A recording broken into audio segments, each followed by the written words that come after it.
Sex, gender, and sexual orientation are all connected, but are also important individually. The media often portrays gender and sexual orientation as a simple binary. Either you're male or you're female. Either you like men or you like women. But there is so much more to this picture than just two options.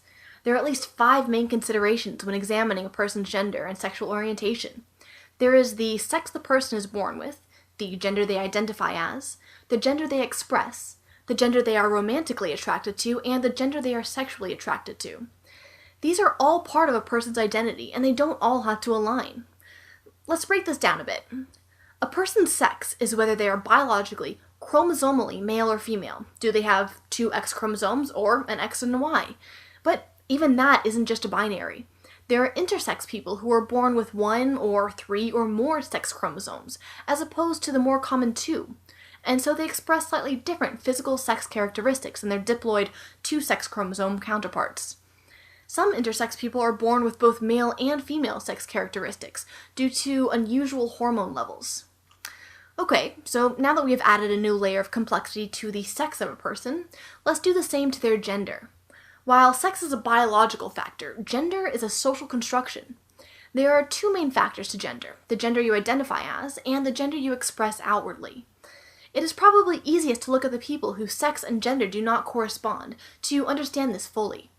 There are many possible combinations of sex and gender. A person who is biologically male can either identify as male, which is considered cisgendered because their biological sex and their gender identity match, or they can identify as female, which is considered transgendered because their biological sex and gender identity don't match. And then you have the other factor of gender, namely which gender the person expresses to the world.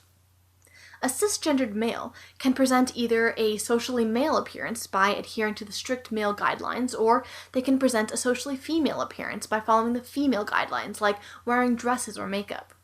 All these same options are true for biologically female or intersex people as well. But again, gender is not a binary. Some people identify as genderqueer, meaning they don't identify as either male or female, or they can present as genderqueer while identifying as male or female. There are so many possibilities when looking at gender identity. Now that we've figured out the many possibilities of sex and gender, let's take a look at sexual orientation.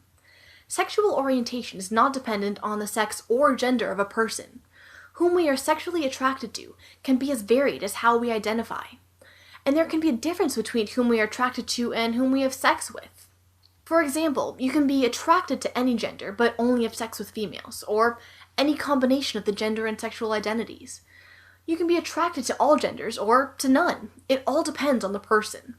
The stereotype norm for people in our society is straight. So you see here, if I am biologically female, I would identify and present as female, and I would be attracted to only males and have sex with only males. And as it turns out in this handy-dandy chart I made, it makes a simple straight line down through all the options. But if I was cisgendered but was attracted to everyone and only had sex with females, the line tracing my identity turns off the straight and narrow. Whether or not sexual orientation is a choice has been a topic of hot debate for many years now. There's so much talk of a gay gene, but is it really so important that there be a specific gay gene? What if a person who doesn't have the gay gene likes people of their own gender? Or what if a person who does have the gay gene likes people of the opposite gender? Does this make either of their preferences, their love, any less real? In today's society, discrimination based on gender and sexual orientation happens almost everywhere. Discrimination is when different categories of people are treated unjustly simply because they belong to that category. In our Western world, everyone begins life with a determined sex, either male or female, and from the moment they are born, and sometimes even earlier, society gives them messages about how they should behave and think, and this shapes who they will grow up to be. Girls should grow up to be feminine, and boys should grow up to be masculine. These gender roles are the expectations of the proper behaviors, attitudes, and activities of males and females, as though men and women only display one type of quality all the time. Girls are taught to be soft, emotional, submissive, while boys are taught to be aggressive, tough, dominant. Our society is inundated by images from the media that tell us what we should be. It is very easy to see these societal gender norms. Just try breaking one of them and watch the responses you get. If you're female, try spitting in public, or if you're male, try knitting on the bus. It is interesting to note that it seems worse for a man to act feminine than it does for a woman to act masculine. The roles that are generally considered feminine don't have the same value in our society as traditionally masculine roles. Taking care of a family, typically considered a feminine role, is not as important as succeeding in a job, which is traditionally considered a masculine role. Working mothers are considered ambitious, while people wonder why a father would choose to stay at home and raise the kids. But that doesn't mean that women have it easy in this patriarchal society. For the same job, men will get paid more than women with the same qualifications. Succeeding in school is often attributed to intelligence in boys and to hard work from girls, as though girls don't have the innate intelligence to succeed. A woman who prioritizes her job over her family is looked down upon, while a man is congratulated for the exact same behavior.